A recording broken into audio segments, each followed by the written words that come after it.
March 17, 1943. North Atlantic. 52 degrees north, 30 degrees west. A torpedo slams into the side of SS William C. Gorgas at 0347 hours. 700 tons of aviation fuel ignite in a fireball that turns the freezing Atlantic night into daylight. The blast rips the merchant ship in half. Burning oil spreads across the ocean surface like a lake of fire. 32 sailors jump into water that is 2 degrees above freezing, swimming through flames, screaming for help that will never come. 14 survive. 18 burn alive or drown in the dark. Half a mile away, convoy HX-229 keeps moving. They cannot stop. Stopping means dying. Somewhere beneath the black water, a wolf pack of 11 German U-boats circles the convoy like a pack of wolves smelling blood. In the next 48 hours, they will sink 13 more ships. 22 vessels destroyed in a single convoy battle. Over 360 merchant sailors killed in 72 hours. This is March 1943, the worst month of the entire war for the Allied merchant fleet. 120 ships torpedoed. 627,000 tons of cargo fuel, food, and ammunition sent to the bottom of the Atlantic. Britain is starving. Oil reserves are dropping below 60 days. Winston Churchill will later write that the U-boat threat was the only thing during the entire war that truly frightened him. But 800 miles southeast of this massacre, aboard a battered escort destroyer called HMS Doris, a weapon sits under a canvas tarpaulin on the forward deck. It looks like a medieval torture device. 24 steel tubes arranged in a circle, each loaded with a finned projectile no bigger than a trash can. The crew calls it the Hedgehog. Royal Navy brass calls it a joke. The man who invented it is a 39-year-old Canadian chemist who has never fired a gun, never commanded a ship, never spent a single day in naval training. His name is Charles Frederick Goodeve, and within 6 months, his ridiculous little weapon will kill more U-boats than the entire Royal Navy depth charge arsenal combined. This is the story of how a chemistry professor from Manitoba broke the most dangerous naval threat of the 20th century, and why the admirals who laughed at him had to eat every single word. To understand why the Allies are losing the Battle of the Atlantic in 1943, you need to understand one weapon and one fatal flaw. The weapon is the depth charge. Since 1916, it has been the only tool available for killing submarines. A steel barrel packed with 300 pounds of Torpex high explosive rolled off the stern of a destroyer set to detonate at a specific depth. Simple, brutal, and almost completely useless. Here is the problem. To destroy a submarine, a depth charge must explode within 20 feet of the hull. 20 feet. That is the length of a small living room. The ocean is 3 miles deep and stretches for thousands of miles in every direction. You are trying to place an explosion inside a living room somewhere in an area the size of Texas, while your target is moving at 7 knots and actively trying to escape. But that is not even the worst part. The worst part is the sonar blackout. The moment a destroyer drops depth charges off its stern, the explosions create an acoustic wall that blinds the ship's sonar for 15 minutes. 15 minutes of total blindness. During those 15 minutes, the submarine captain executes a crash dive, blows his ballast tanks, and plunges at a 30-degree angle beneath the thermocline layer at 250 feet, where temperature differences bend sonar waves like a fun house mirror. By the time the sonar clears, the submarine has moved 400 yards from its last known position. It has vanished. The Royal Navy knows this. Every escort commander in the Atlantic knows this. Between September 1939 and December 1942, the Royal Navy conducts 5,174 depth charge attacks against suspected U-boat contacts. They sink 85 submarines. 85 out of 5,174. That is a success rate of 1.65%. 60 attacks for every single kill. And 75% of those attacks are against phantom contacts, schools of fish, thermal layers, wakes from other ships. The actual success rate against real submarines is even worse than the numbers suggest. Commanders try everything. They increase the pattern size from 6 charges to 24. They experiment with diamond formations, star patterns, ladder drops. They reduce the interval between charges from 15 seconds to 10. Nothing works. The failure rate stays locked at 98%. Admiral Karl Dönitz, commander of the German U-boat fleet, studies these numbers from his headquarters in Paris and smiles. His wolf packs are sinking 1 Allied merchant ship for every 10 depth charge attacks. The mathematics are simple. At this exchange rate, Britain's merchant fleet will cease to exist by Christmas 1943. The island nation that imports 55 million tons of supplies every year will be strangled into surrender without a single German soldier setting foot on English soil. But everything the Royal Navy believes about killing submarines is about to be proven wrong. And the man who will prove it is not an admiral, not a weapons engineer, not even a sailor. He is a university lecturer who teaches undergraduates about electrochemistry and surface tension. Charles Frederick Goodeve is born in Nepawa, Manitoba, in 1904. He earns his doctorate in chemistry from University College London. When war breaks out in September 1939, he is a mild-mannered academic with wire-rimmed glasses and a habit of filling napkins with mathematical equations during lunch. Nothing in his resume suggests he should be anywhere near a weapons laboratory. He has never designed anything more dangerous than a chemistry experiment. In October 1939, the Admiralty establishes something called the Directorate of Miscellaneous Weapons Development. The name is deliberately vague because the mission is deliberately desperate. They need unconventional thinkers to solve problems that conventional experts have declared unsolvable. Goodeve volunteers. The selection board is skeptical. One member writes in his evaluation file that Goodeve has limited practical experience and his theoretical approach may prove unsuitable for urgent operational requirements. They accept him anyway because they have no better options. By January 1940, Goodeve is working in a converted basement on Queen Anne's Gate in London, leading a team of 7 scientists and engineers. None of them have naval experience. The old guard at the Admiralty calls them the amateur hour. Goodeve calls them people who do not know enough to understand why something cannot be done. In March 1941, the Admiralty sends Goodeve to sea aboard the destroyer HMS Doris to observe anti-submarine operations. For 2 weeks, he watches attack after attack fail. The pattern is identical every time. Detect the submarine. Race toward it. Drop depth charges. Lose sonar contact. Wait 15 minutes. Search again. The submarine is gone. 6 attacks, 6 failures. On the 3rd day standing in the sonar room, Goodeve has the insight that will change everything. He turns to the sonar operator and asks one question. What if you could keep watching the target while you attacked it? The operator looks at him like he has lost his mind. Cannot be done, sir. The explosions destroy the sonar picture. Goodeve does the math in his head. A submerged submarine moves at 7 knots, 12 feet per second. In 15 minutes of acoustic blindness after a depth charge attack, it travels 10,800 feet, over 2 miles. No wonder nobody can hit anything. You are not fighting submarines. You are fighting ghosts. The solution that forms in Goodeve's mind is so simple it sounds insane. Stop throwing bombs behind you. Throw them in front of you. Build a mortar that launches small projectiles ahead of the ship while the sonar maintains continuous contact with the target. Use contact fuses instead of depth settings. The projectiles only explode when they physically hit the submarine's hull. Misses sink silently to the bottom, creating no noise, no acoustic blackout, no 15 minutes of blindness. The attacking ship can fire, observe, adjust, and fire again. He sketches the concept on a napkin in the Admiralty cafeteria.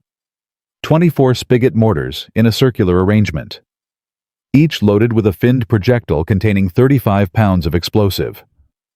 The projectiles launch forward, 250 yards, hit the water in a circular pattern 70 feet in diameter, and sink toward the submarine. If one hits it, detonates on contact. If all miss, They sink quietly to the ocean floor. He takes the sketch to the Weapons Development Committee in April 1941. The room full of career naval ordnance officers studies his napkin drawing in complete silence. Then the objections erupt like depth charges. 35 pounds of explosive will never penetrate a submarine pressure hull. The range is laughable. 250 yards is point blank. The pattern is too dispersed. The concept violates established naval doctrine. Commander Herbert Richmond, the Admiralty's chief ordnance officer, slams his folder shut and declares the meeting over. He calls Goodeve's concept tactically unsound, wasteful of resources, and fundamentally flawed. But Goodeve has one ally, Captain Charles Mills, who commands a destroyer flotilla at Scapa Flow. Mills has lost 4 ships in his convoy group to U-boats. He has watched hundreds of depth charges explode uselessly while submarines escape beneath the acoustic chaos. He is desperate enough to try anything. "Give me one prototype," Mills tells Goodeve. "Put it on one of my ships. Let me prove it works." Working with Stuart Blacker, an eccentric Army officer who invented the spigot mortar launching system, Goodeve builds a prototype by July 1941. They install it on HMS Doris. The installation violates 6 Royal Navy technical standards. The mounting is not reinforced. The fire control system consists of a stopwatch and a compass bearing. There are no safety interlocks. One inspecting officer writes that this contraption should not be allowed within 5 miles of a combat zone. First test firing. November 1941. Off the Scottish coast. 24 projectiles arc through the cold air and hit the water in a perfect circle. Every single one sinks silently to the bottom. No explosions, no acoustic disruption. The sonar screen stays clear throughout the entire test. The weapon works exactly as Goodeve predicted. The Admiralty buries the report. For 11 months, the Hedgehog prototype gathers rust under a tarpaulin, while U-boats slaughter merchant shipping across the Atlantic. It takes until November 1942, after the Atlantic losses reach catastrophic levels, for Admiral Percy Noble to override the objections and order Hedgehog installations on 20 destroyers. On November 27, 1942, HMS Doris is escorting convoy ONS 154 southeast of Greenland when her sonar detects a submerged contact at 1,200 yards. Lieutenant Commander Arthur Ward orders the first combat Hedgehog attack in history. The ship surges forward at 20 knots. The sonar operator calls out bearings continuously. Contact maintained. Contact maintained. At 250 yards, Ward gives the order. The Hedgehog fires with a rippling crash. 24 projectiles arc into the gray November sky and splash into the ocean in a perfect circle. 8 seconds. 10 seconds, 12 seconds, silence. Then 3 muffled explosions erupt from beneath the surface. The water boils with oil and air bubbles. Sonar shows the contact breaking apart. U-456 sinks in 2 pieces. Time from detection to kill 4 minutes. Depth charges expended 0. The statistics that follow are staggering. Between November 1942 and May 1943, Hedgehog-equipped ships make 268 attacks and sink 47 U-boats, a success rate of 17.5%, 6 times better than depth charges. The weapon that every expert called impossible is now the deadliest submarine killer in the Atlantic. But this is only the beginning. Because across the world in the Pacific Ocean, a single American destroyer escort is about to use the Hedgehog to accomplish something that has never been done before and has never been done since. Something so extraordinary that even the man who invented the weapon will struggle to believe it when he reads the combat report. What USS England does in 12 days in May 1944 will become the greatest submarine killing streak in the history of naval warfare. That story begins in Part 2. November 28, 1942. North Atlantic. 04:12 hours. The oil slick from U-456 is still spreading across the freezing ocean surface, when Lieutenant Commander Arthur Ward radios his after-action report to Western Approaches Command in Liverpool. 3 words that will ignite a firestorm inside the Royal Navy. Hedgehog. Confirmed kill. In Part 1, we saw how a Canadian chemist named Charles Goodeve invented a forward-throwing anti-submarine weapon that the entire Royal Navy establishment dismissed as a joke. We saw how that joke sank its first U-boat in 4 minutes flat without a single depth charge while maintaining continuous sonar contact throughout the attack. A 17.5% success rate against the depth charge's pathetic 1.65%. But sinking one submarine is a demonstration. Winning a war requires mass production, fleet-wide deployment, and the cooperation of an institution that has spent 3 years insisting the Hedgehog is worthless. Charles Goodeve has proven his weapon works. Now he faces something far more dangerous than a German torpedo. He faces the British Admiralty. And this is where everything gets worse. Within 48 hours of U-456's destruction, Ward's combat report lands on the desk of Vice Admiral Sir Henry Harwood at the Admiralty's Anti-Submarine Warfare Division in London. Harwood is a genuine war hero. He commanded the cruiser force that hunted the Graf Spee in 1939, one of the most celebrated naval actions of the early war. He is also a man who believes in depth charges, the way a priest believes in scripture. He has spent 2 years publicly defending the depth charge program, signing procurement orders for hundreds of thousands of units, and assuring Parliament that the existing weapons are adequate to win the Battle of the Atlantic. One successful Hedgehog attack does not change his mind. It makes him angry. On December 3, 1942, Harwood convenes a review board at Derby House in Liverpool. Goodeve is summoned to present his combat data. He arrives expecting congratulations. He walks into an ambush. Sitting across the table are Commander Herbert Richmond, the same ordnance chief who tried to kill the Hedgehog program 18 months earlier, Captain Reginald Dark of the Naval Procurement Division, and 3 senior officers from the Depth Charge Production Directorate. Their jobs depend on depth charges remaining the primary anti-submarine weapon. Harwood opens the meeting with a question that makes Goodeve's blood run cold. Dr. Goodeve, how do you explain that HMS Doris fired 24 projectiles at U-456 and only 3 detonated? That means 21 of your projectiles missed. An 87% failure rate per projectile. The depth charge attacks the entire water column. Your weapon attacks a single point. One lucky hit does not constitute tactical superiority. Goodeve tries to respond. The 3 hits were sufficient to destroy the submarine. The overall attack success rate of 17% versus 1.6% for depth charges demonstrates clear tactical advantage. The silent miss characteristic eliminates the acoustic blackout problem that renders depth charges ineffective after every single attack. Richmond cuts him off. We have 3 years of depth charge production infrastructure, factories, supply chains, training programs. You are asking us to dismantle all of that based on 1 kill. 1. The depth charge fleet has 85 confirmed kills. Your weapon has 1. Captain Dark adds the knife. The cost analysis is also problematic. Retooling 20 destroyer forward decks requires dockyard time we cannot spare. Every destroyer in refit is a destroyer not escorting convoys. You are asking us to weaken the escort fleet to install an unproven weapon. Goodeve looks around the table and sees the truth. This is not a technical debate. This is a political execution. These men have built their careers on the depth charge.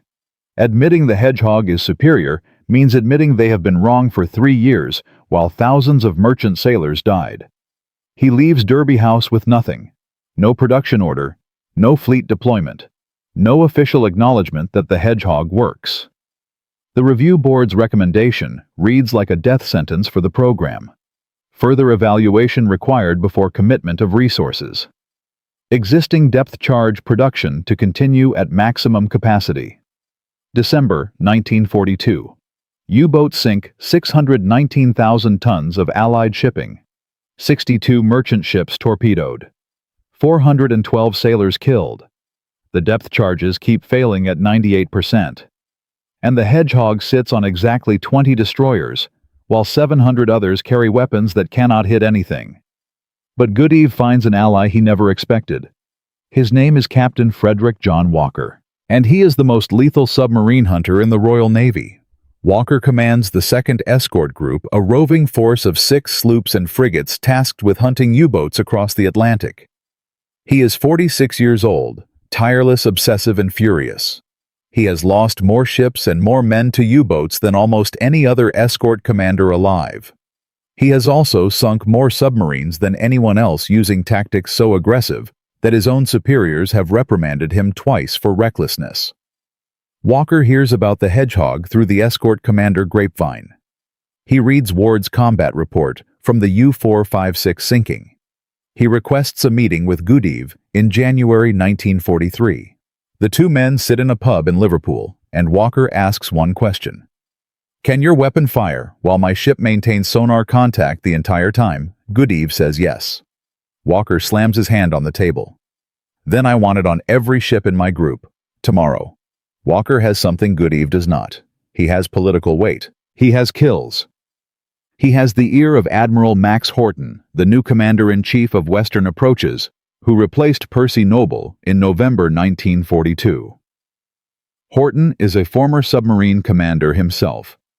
He understands the U-boat threat better than any surface officer alive, and he is desperate for anything that works. Walker goes directly to Horton. He does not file paperwork. He does not request a meeting through channels. He walks into Horton's office at Derby House and tells him bluntly that the Admiralty is killing convoy sailors by refusing to deploy a weapon that works because it embarrasses the men who championed the weapons that do not work. Horton listens. Then he picks up the phone. On February 2, 1943, Admiral Horton issues a direct order overriding the review board's recommendation. All available Hedgehog units are to be installed on escort vessels assigned to Atlantic convoy duty. Priority allocation to the 2nd, 5th, and 7th escort groups. Production orders to be placed immediately for 300 additional units. Harwood and Richmond protest. Horton overrules them with 3 sentences that become legendary within the anti-submarine warfare community. Gentlemen, the depth charge has a 2% success rate. The Hedgehog has 17%. If you cannot see the difference, I will find officers who can. The production order goes out, but building Hedgehogs is one thing. Getting destroyer crews to use them is something else entirely. The problem is doctrine. For 3 years, every escort captain in the Royal Navy has trained on depth charges. They know the attack patterns. They know the timing. They know the procedures. The Hedgehog requires them to unlearn everything and adopt a completely different approach. Instead of racing over a submarine and dropping charges behind them, they must charge directly at the target, maintaining sonar contact, and launch projectiles forward. It feels suicidal. It feels like driving your ship straight into a torpedo. Goodeve realizes that technical specifications will not convince these men. They need to see it work. In February 1943, he organizes a live demonstration at Loch Long in Scotland. The test conditions are deliberately harsh. Winter weather, heavy seas. A captured Italian submarine, the Luigi Torelli, has been towed to the loch and anchored at varying depths to serve as a target. Observing from the shore are 14 escort captains, 6 Admiralty staff officers, and Commander Richmond himself, who has come to watch the Hedgehog fail. HMS Doris makes the first attack run on February 17, 1943, at 0900 hours. The weather is terrible. Force 6 winds. Driving rain. Visibility under half a mile. The submarine target sits at 120 feet. Doris approaches at 18 knots, sonar pinging continuously. The operator calls out ranges. 800 yards, 600, 400, contact maintained, 250 yards, fire. The Hedgehog ripple fires with a sound like 24 hammers striking an anvil in rapid succession. The projectiles arc through the rain and splash into the loch in a tight circle. 4 seconds pass, 6 seconds, 8 seconds. Nothing. Richmond turns to the officer beside him with a thin smile. Then, 11 seconds after impact, two explosions erupt from beneath the surface. Direct hits on the submarine hull. The water churns with debris. Sonar confirms both impacts struck the pressure hull. Doris circles and makes a second run. This time, 3 hits out of 24. The submarine's hull is now punctured in 5 places. A third run scores 1 hit. A fourth run from a different angle with adjusted sonar bearings scores 4 hits. In 4 attack runs, Doris lands 10 direct hits on a submerged target in heavy weather. The attack time for all 4 runs combined is under 12 minutes. At no point does the sonar operator lose contact with the target. At no point do the missed projectiles create any acoustic interference. Richmond watches in silence as the demonstration concludes. Goodeve presents the mathematics. 10 hits in 4 attacks is a per-attack hit rate of 100%. At least 1 projectile struck the target on every single run. Even the worst run produced 1 hit, which in combat conditions would be sufficient to rupture a submarine hull and cause fatal flooding. Compare this to depth charges. 4 depth charge attacks under identical conditions would require 60 charges, create 60 minutes of total acoustic blackout, and statistically produce 0 hits. The probability of even 1 depth charge landing within lethal range of the target across 4 attacks is 11%. One of the observing captains, Commander Howard Ninnis of HMS Pelican, stands up and asks the question everyone is thinking. Why are we not using this on every ship in the fleet? Right now, Richmond says nothing. He collects his papers and leaves without a word. His after-action report filed 3 days later contains a single recommendation. Expedite Hedgehog production and deployment. The institutional dam has broken, but the logistics nightmare is just beginning. Building a Hedgehog takes less steel, less explosive, and less precision engineering than a depth charge rack. Each unit costs approximately 40% less than the equivalent depth charge installation. But there are only 2 factories in Britain capable of producing the spigot mortar assemblies, and both are already committed to Army ordnance contracts. Goodeve needs 300 units by May. The factories can produce 40 per month. He improvises. Working with Stuart Blacker, he redesigns the mounting system to use standard naval fittings that any dockyard can fabricate.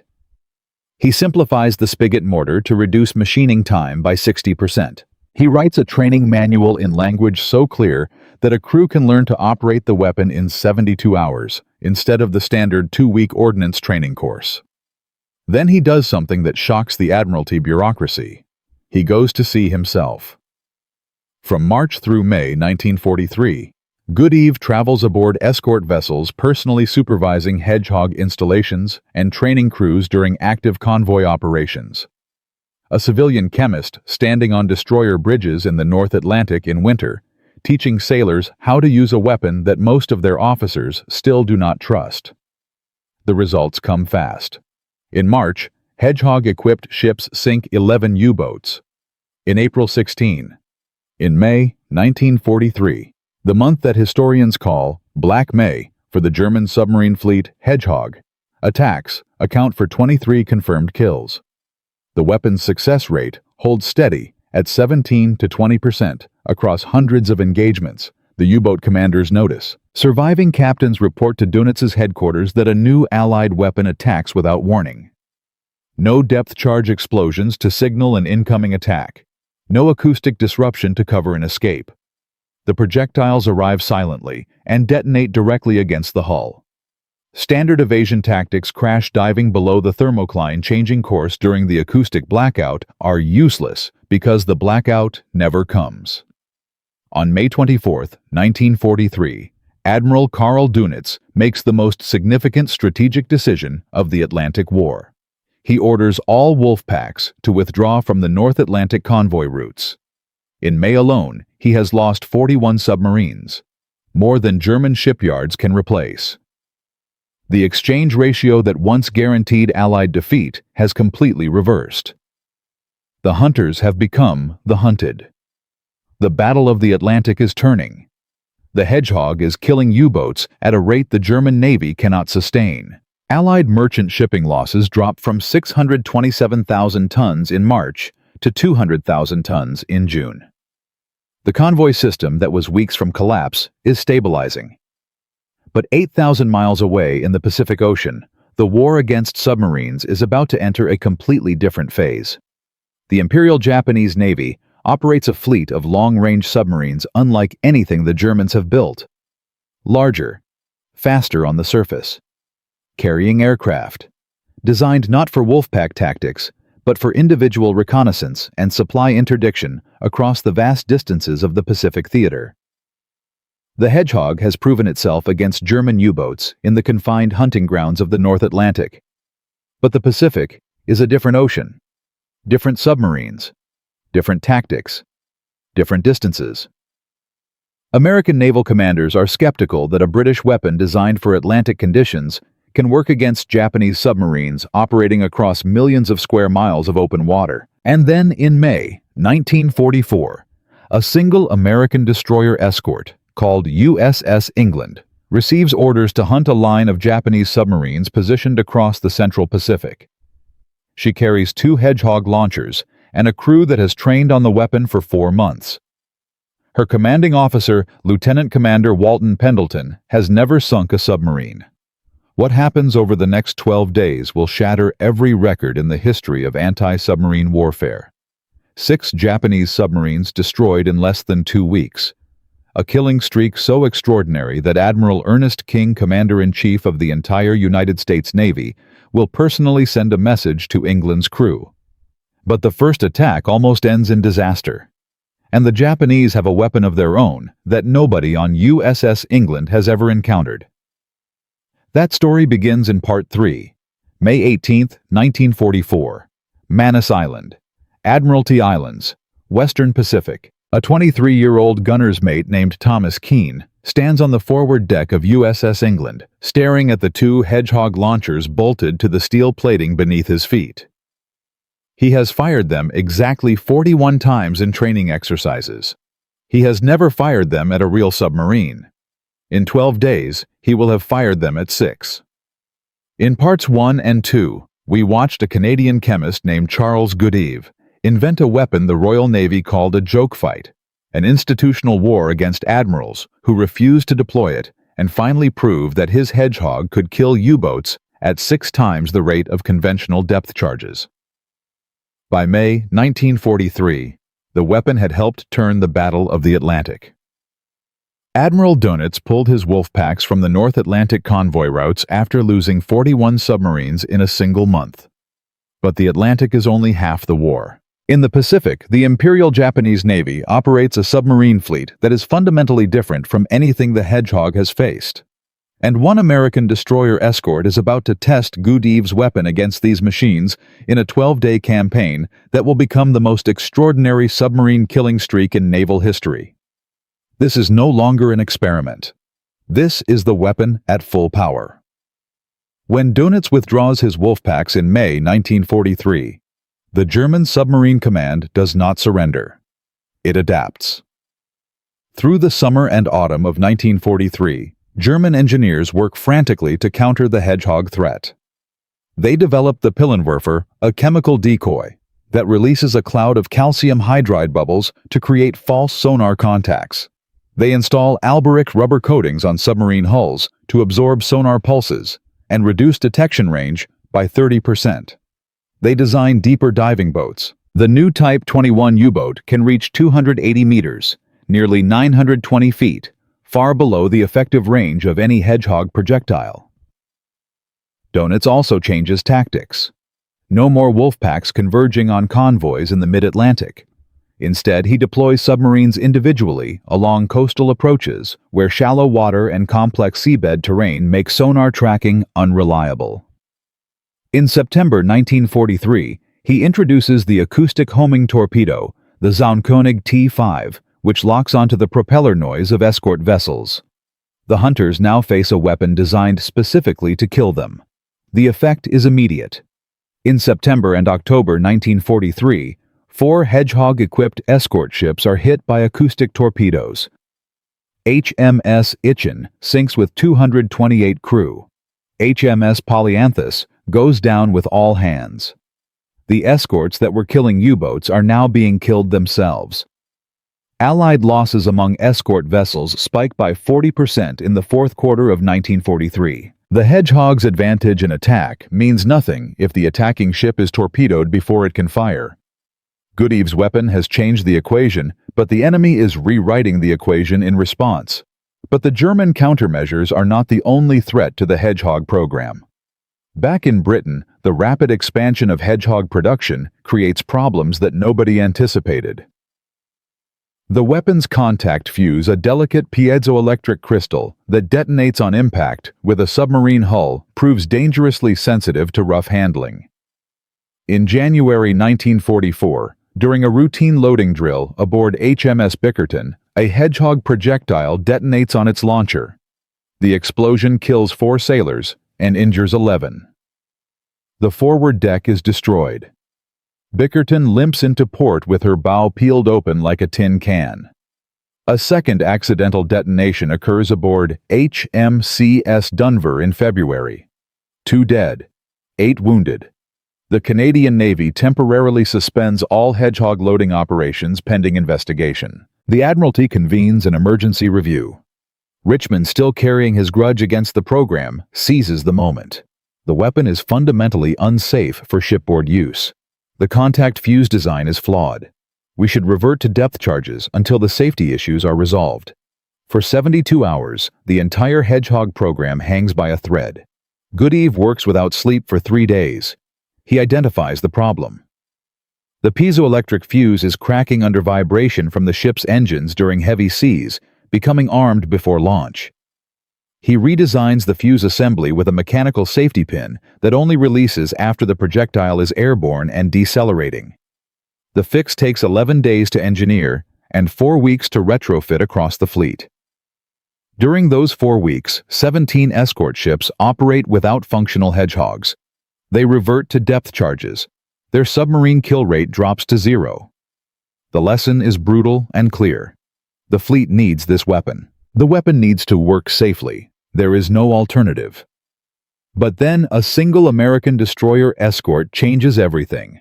USS England. Hull number D, E635. Buckley-class destroyer escort. 306 feet long. 1,740 tons. Crew of 186. Armed with 2 Hedgehog Mark 10 launchers, 3 3-inch guns and depth charge racks that her crew will never use. Commissioned November 1943. Commanded by Lieutenant Commander Walton B. Pendleton, a 28-year-old officer from Virginia who graduated from Annapolis in 1938 and has spent most of the war on convoy escort duty without seeing a single enemy submarine. That changes on May 18, 1944. American codebreakers at Fleet Radio Unit Pacific have intercepted and decrypted Japanese naval communications, revealing a picket line of 7 submarines positioned across the Central Pacific between the Admiralty Islands and the Solomon Sea. The submarines are the I-16 RO-106, RO-104, RO-116, RO-108, RO-105, and 1 unidentified boat. Their mission is to detect and report Allied fleet movements in preparation for the coming battle for the Mariana Islands. Rear Admiral Ralph Christie, commander of submarines for the 7th Fleet, orders a hunter-killer group to destroy the picket line before the Japanese can report on the Allied buildup.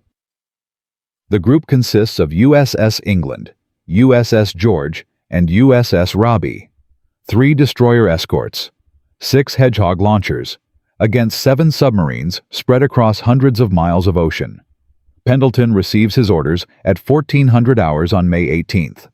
He gathers his officers in England's wardroom and spreads the charts across the table. The Japanese submarines are spaced approximately 60 miles apart in a line running northwest to southeast. England will take the northern sector, May 19th, 1944, 03:47 hours. Pitch black. The Pacific is calm. England's sonar operator, Sonarman First Class James Smith, picks up a contact at 1,400 yards, bearing 285, depth approximately 200 feet, moving slowly. It matches the signature profile of a Japanese I-class submarine. Pendleton orders general quarters. The crew races to battle stations. England accelerates to 18 knots, bow cutting through the warm Pacific water. Smith calls out ranges: 1,200 yards, 1,000, 800, contact steady, 600, contact steady, 400, contact strong, 250, fire. The Hedgehog roars. 24 projectiles arc into the darkness. They splash into the ocean in a circle 70 feet in diameter.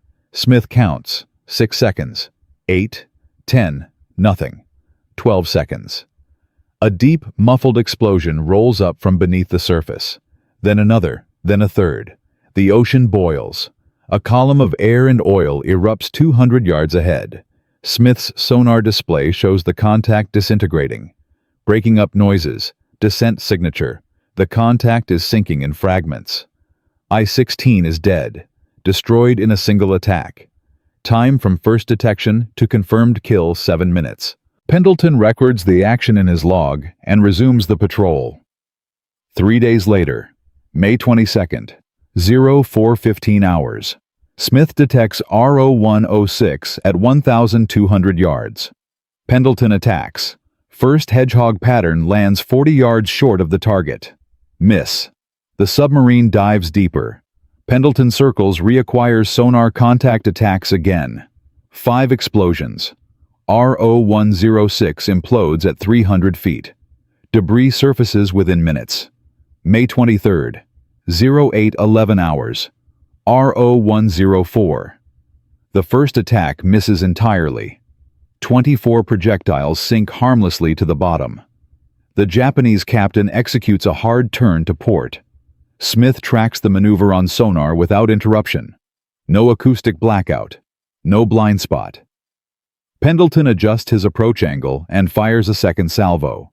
4 hits. The submarine breaks apart. May 24th, 02:03 hours. RO-116. England detects the submarine at maximum sonar range. Pendleton closes at 20 knots. 1 attack. 3 direct hits. The submarine sinks in under 90 seconds. The crew does not even have time to surface. May 26th, 13:30 hours. RO-108. This one fights back. The Japanese captain fires a torpedo at England during the approach.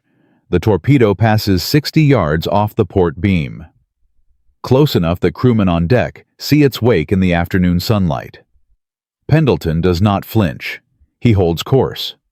Smith holds contact. The Hedgehog fires. 2 hits. RO-108 floods and sinks stern first.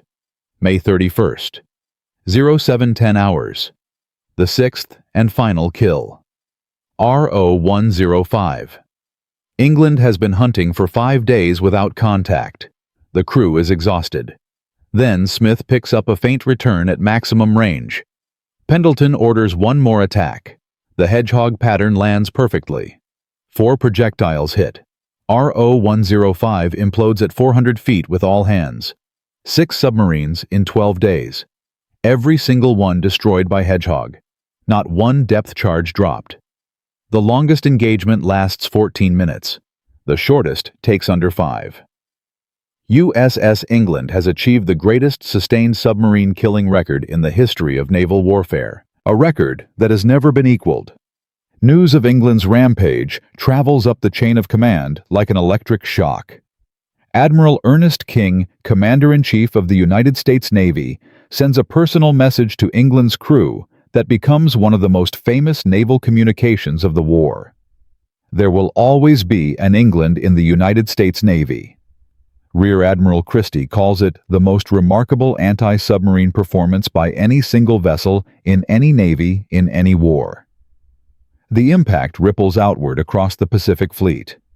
Before USS England's patrol American escort commanders in the Pacific were skeptical of the Hedgehog.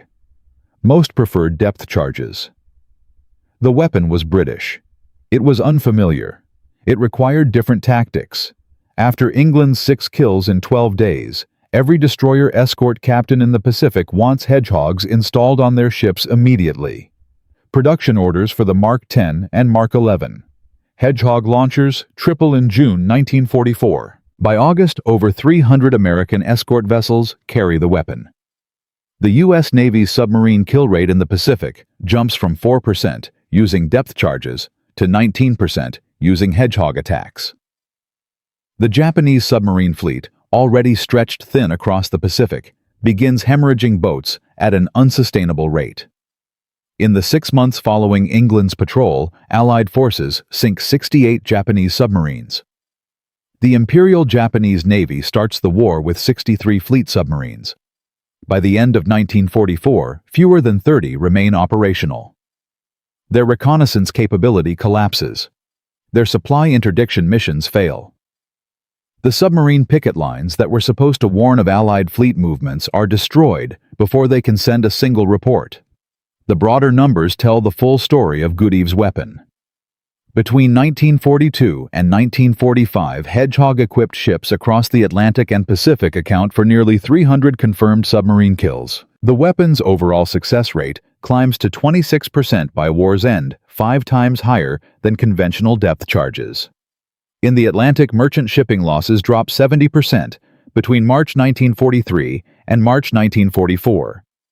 The convoy system that was weeks from total collapse stabilizes, then thrives.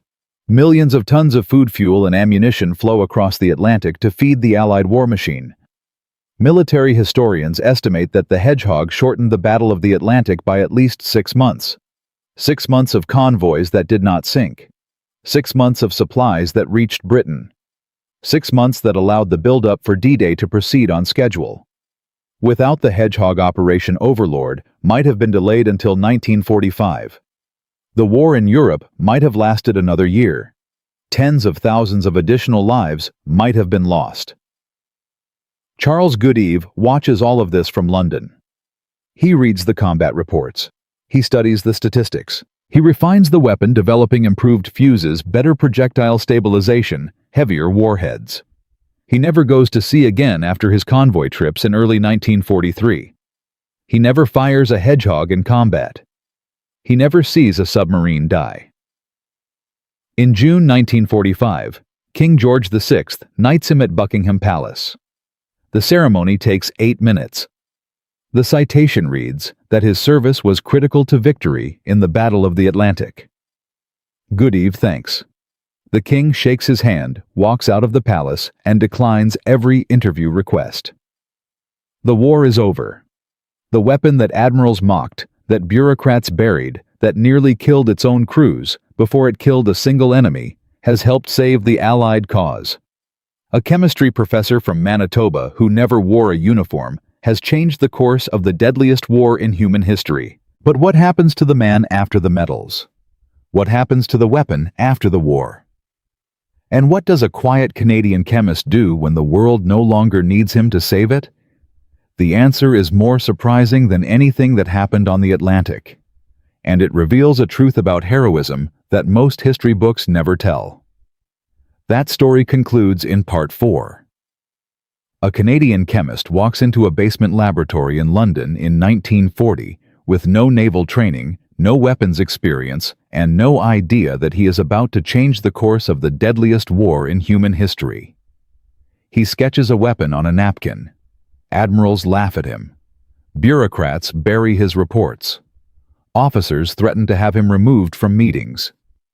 His prototype gathers rust under a tarpaulin for 11 months, while U-boats slaughter merchant sailors across the Atlantic at a rate of 600,000 tons per month. Then, his weapon goes to war. And it kills nearly 300 submarines. It turns the Battle of the Atlantic. It helps save the convoy system from collapse. It enables the buildup for D-Day. A single American destroyer escort uses it to sink 6 Japanese submarines in 12 days, a record that still stands 80 years later. But what happens to the man behind the weapon when the killing stops? What becomes of Charles Frederick Goodeve when the world no longer needs him to save it? The answer is a story that almost nobody knows. And it reveals something about heroism that is more uncomfortable than any battlefield. June 12, 1945. Buckingham Palace. London.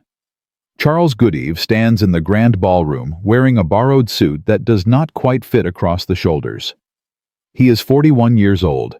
His hair is thinner than it was in 1940. His eyes carry the kind of fatigue that 5 years of war put into a man who has spent every day knowing that lives depend on his calculations. King George VI pins a knighthood to his chest. The ceremony takes 8 minutes. The citation uses the word critical. Goodeve shakes the king's hand, walks out of the palace into the June sunlight, and never speaks publicly about the Hedgehog again. No memoir, no lecture tour, no television interviews. In the decades of World War II, retrospectives, documentaries, and commemorative ceremonies that follow Goodeve's name appears almost nowhere. Churchill's 6-volume history of the war does not mention him. The major battle of the Atlantic documentaries of the 1960s and 1970s focus on convoy commanders, codebreakers, and submarine captains. The man who built the weapon that killed more submarines than any other system in the Allied arsenal is invisible. He returns to chemistry. In 1945, he accepts the position of director of the British Iron and Steel Research Association. He spends the next 2 decades studying metallurgy, corrosion resistance, and industrial steel production. He publishes papers on surface chemistry. He attends conferences where nobody knows he once changed the mathematics of submarine warfare. His colleagues at the Research Association know him as a quiet, methodical scientist who fills napkins with equations during lunch, exactly the same man he was before the war. Captain Frederick John Walker, the escort commander who championed the Hedgehog and became the Royal Navy's most lethal submarine hunter, does not live to see the victory. Walker dies of a cerebral thrombosis on July 9, 1944, at the age of 48. The official cause is exhaustion. He has spent 3 years at sea in continuous combat operations, sleeping 4 hours a night, driving himself and his crews beyond every reasonable limit. The Navy gives him a funeral with full honors. Churchill sends condolences. Walker sinks 14 U-boats before his body gives out. The man who fought hardest for Goodeve's weapon pays for it with his life. Commander Herbert Richmond, the Admiralty Ordnance Chief who tried to kill the Hedgehog program at every turn, retires in 1946 with a pension and a quiet reputation. His name appears in no history book. His objections to the Hedgehog are preserved in declassified Admiralty files that gather dust in the National Archives at Kew. He never publicly acknowledges that he was wrong. Stuart Blacker, the eccentric Army officer who designed the spigot mortar launching system that made the Hedgehog possible, spends his post-war years inventing agricultural equipment in the English countryside. He patents a new type of seed drill. He dies in 1964, remembered by almost no one outside his family. Lieutenant Commander Walton Pendleton, who commanded USS England during her record-breaking 6 kills in 12 days, finishes the war and returns to a quiet career in the peacetime Navy. He retires as a captain in 1962. When asked about the patrol in interviews, he consistently deflects credit to his sonar operators and Hedgehog crews.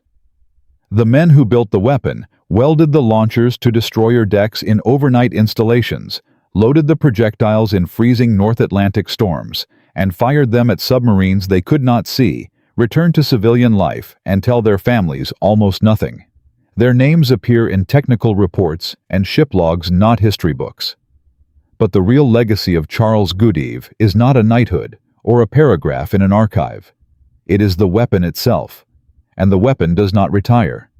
After the war, the Hedgehog remains in active service with the Royal Navy, the United States Navy, and over a dozen Allied navies worldwide. The basic design proves so effective that military engineers spend the next 4 decades building variations of the same principle. Maintain sonar contact. Attack forward. Detonate on impact. Every word of Goodeve's original concept sketched on a cafeteria napkin in 1941 becomes doctrine. The United States Navy develops the Weapon Alpha in the early 1950s, a rocket-propelled depth bomb that launches forward of the attacking ship and follows Goodeve's contact detonation principle. It replaces the Hedgehog on most American escort vessels by 1955. The range is longer. The warhead is heavier. The guidance is more sophisticated. But the fundamental idea is identical to what a Canadian chemist drew on a napkin. The Soviet Union develops the RBU series of anti-submarine rocket launchers, beginning in the late 1940s.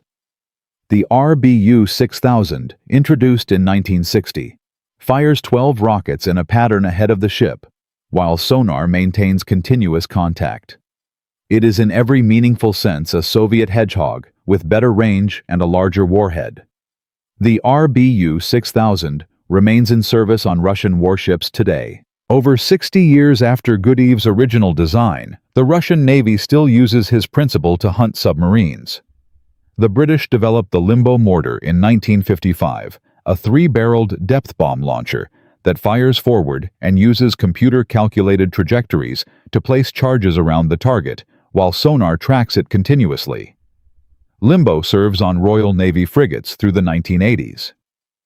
NATO navies adopt variations of the forward-throwing weapon concept throughout the Cold War. The Norwegian Navy, the Australian Navy, the Indian Navy, the Brazilian Navy. All of them deploy weapons that trace their lineage directly to Goodeve's Hedgehog. Modern anti-submarine warfare has evolved beyond mortars and rockets. Torpedo-carrying helicopters, towed sonar arrays, and autonomous underwater vehicles have transformed submarine hunting into a technological chess match fought with computers and satellites. But the core principle remains unchanged. Track the target continuously. Attack from a position of knowledge, not blindness. Never sacrifice your sensor picture for the sake of delivering ordnance. Between 1942 and 1945, Hedgehog-equipped ships account for an estimated 47% of all submarine kills made by surface escorts. Nearly 300 confirmed destructions across 2 oceans, 2 enemy navies, and 3 years of continuous combat. Military historians calculate that the weapon directly saved an estimated 15,000 to 20,000 merchant sailors who would have died had the Allied navies continued relying solely on depth charges during the critical period of 1943 and 1944. The convoys those sailors crewed delivered the supplies that fed Britain, armed the invasion force for D-Day, and sustained the Allied armies across Europe until Germany's surrender. But the largest lesson of the Hedgehog is not about technology at all. It is about what happens when institutions refuse to listen, and why they refuse, and what it costs when they do. The Royal Navy did not reject the Hedgehog because it was a bad idea. They rejected it because accepting it meant admitting that the depth charge, the weapon they had championed for 27 years, the weapon around which they had built their entire anti-submarine doctrine, their training programs, their procurement budgets, their career structures, was fundamentally flawed. Accepting the Hedgehog meant accepting that thousands of merchant sailors had died because the Navy's primary anti-submarine weapon had a 2% success rate, and nobody in authority had the courage to say so. This is not a uniquely military problem. Every large institution faces the same trap. Hospitals resist new surgical techniques because surgeons built careers on old ones.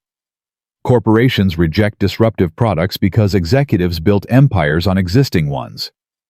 Governments cling to failing policies because politicians staked reputations on them.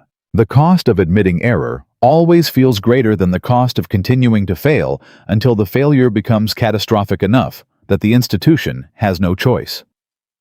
In 1942, the Royal Navy's failure was measured in burning ships and drowning sailors. It took the near collapse of the entire convoy system to force the Admiralty to deploy a weapon that had been ready for over a year. The price of institutional pride was measured in human lives. It always is. Goodeve understood this. In a rare 1962 interview, he reflected on the resistance he faced with characteristic understatement. The difficulty was never technical. We solved the technical problems in months. The difficulty was persuading experienced men that their experience was leading them astray. That is a much harder problem than building a mortar.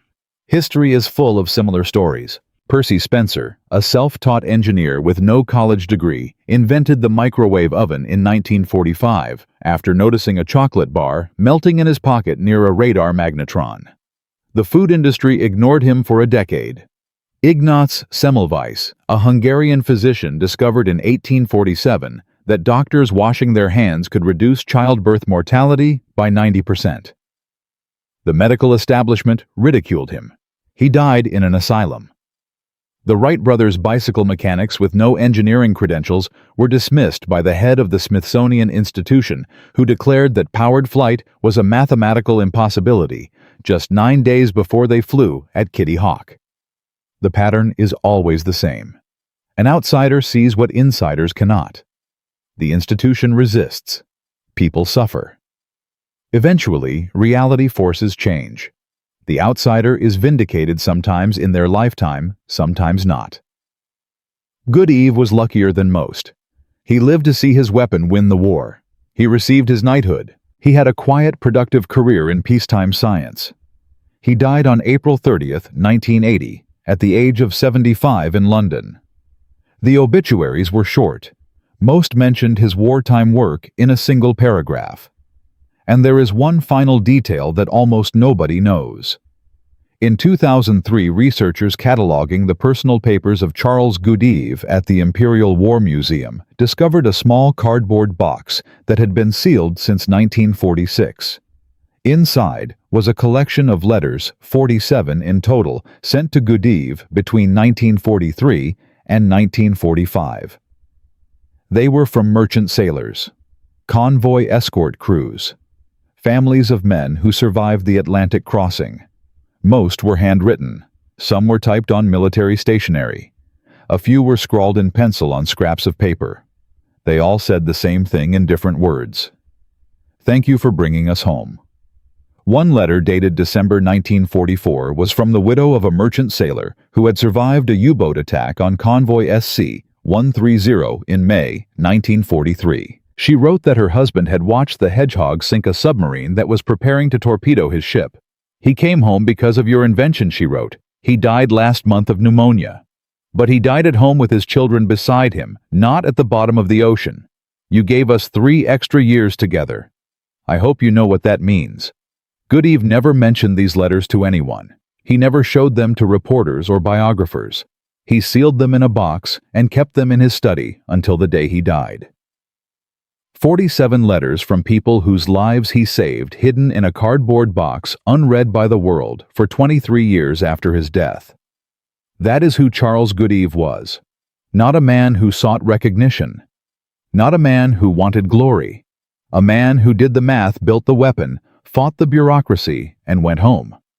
From a chemistry professor with a napkin sketch that admirals called insane, to the most effective anti-submarine weapon of World War II. Charles Frederick Goodeve proved that the courage to question established wisdom matters more than credentials, more than rank, more than experience. He proved that sometimes the amateur sees what the expert cannot. That fresh eyes solve problems that conventional thinking declares unsolvable.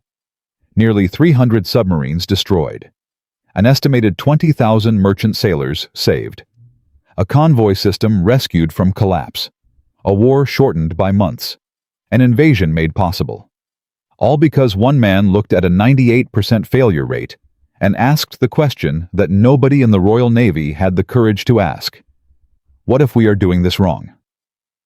The next time someone tells you that your idea is impossible, that you do not have the right credentials, that you do not understand how things work, remember a chemist from Manitoba who drew a weapon on a napkin and changed the world. If you know another story like this, a forgotten person who changed history without seeking fame, share it in the comments. These are the stories that deserve to be told. Subscribe to make sure you never miss one. Because history is full of people like Charles Goodeve. Quiet people, stubborn people, people who refused to accept that the best anyone could do was good enough, and every single one of them changed the world.